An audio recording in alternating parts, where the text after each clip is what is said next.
gentlemen. And then they'd put that into a pile. They wouldn't even bind it a lot of times, but if they did bind it, they had to bind it with straw.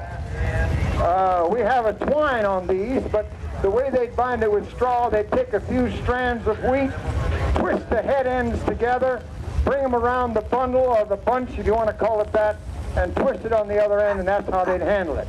Like that, you see. They'd put it together, turn around and, as you're doing that so they can all see it, make a whole circle there, Fred. I mean, John. And then they'd tie the bundle. And the only way they threshed in those days was to have, there he's doing it, he's twisting the top together, and that was used until the 1800s. The only way they could do it. Then they would thresh it by using the flail. Now he has a flail there. That was jointed, hold it up in the air there so everybody can see it. It was 2 sections of wood, and they would put on a bunch of the straw with the wheat in it, and they would knock out the kernels away from the... John, actually, give it kind of a glancing blow from the side. That's more how they did it, from the side. And then they'd pick that up and take the straw away, then they'd pick the grain and hold it up in the air, rake it away by hand. And there'd be a canvas or something there, of course, and they'd pick up the grain and the chaff, and they'd let the wind separate the chaff. Now that was threshing as it was in those days. Now, in the early 1800s, or actually in the 1700s, they improved the one-hand sickle and went to a scythe, a two-handed instrument like this one.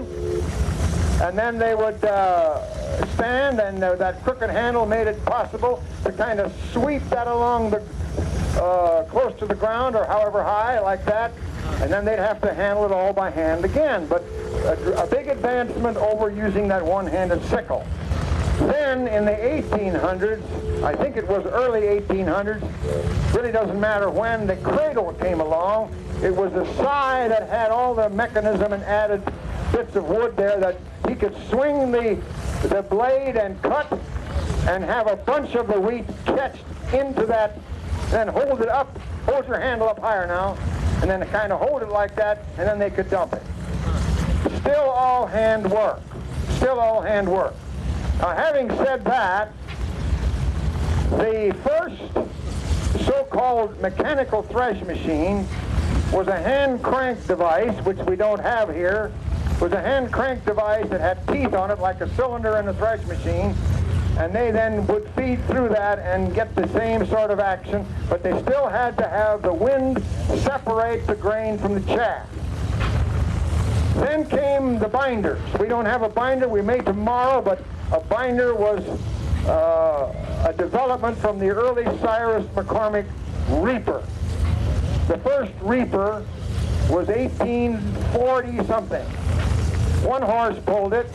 It had a reel, it had a sickle, and that was all. And the grain would fall on a platform.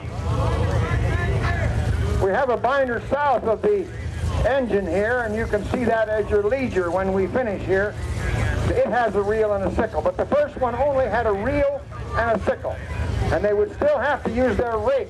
John, pick up that rake there and reach over on the platform and pull the cut wheat off, and then they'd handle it, make bundles out of it like he showed you a while ago, and then they went from there. Now that was a tremendous amount of work, of course. When the first hand crank spike tube cylinder came along, it was a big improvement. Still depended on the wind. And then in the second part of the first half, say about the 1840s into the 1850s, the very first mechanical device was developed where they would have a fan, a cylinder to separate the grain, and a fan to blow away the chaff. And then they had the first example of threshing mechanically. However, they still had to move the straw by hand. Well, that then developed into the modern thresh machine, like we have here. By the first generation after the first Civil War. From the Civil War, the threshing machine developed rather quickly, and so did the binder. And the binder very quickly after the Civil War became what we have over here, which was a total mechanical device. It not only cut it, it made the bundles automatically. The operator would bunch 4 or 5 bundles on one pile every time he had that many on his carrier. Then they'd make shocks, and then they'd stand there until they either came with a thresh machine and threshed it. We've been a bit disjointed. We don't have the hand crank, we don't have the binder, but I think you get the idea. The reels and the sickle then developed into the full binder, and the binder was with us until the 1930s and 40s. In some parts of the country, out here in the Midwest and the Far West, it was much sooner when the combines came. California was the first, and by the Second World War, this whole region in here was all combines, practically all. And the Mississippi Valley then was a bit later, just before the war and the Second World War and after. Having said all that, give you a bit of history. We hope you enjoyed that.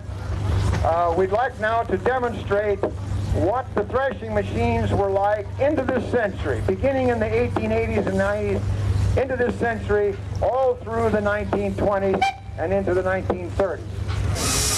On the thresh machine that doesn't engage the feeder, or this one's moving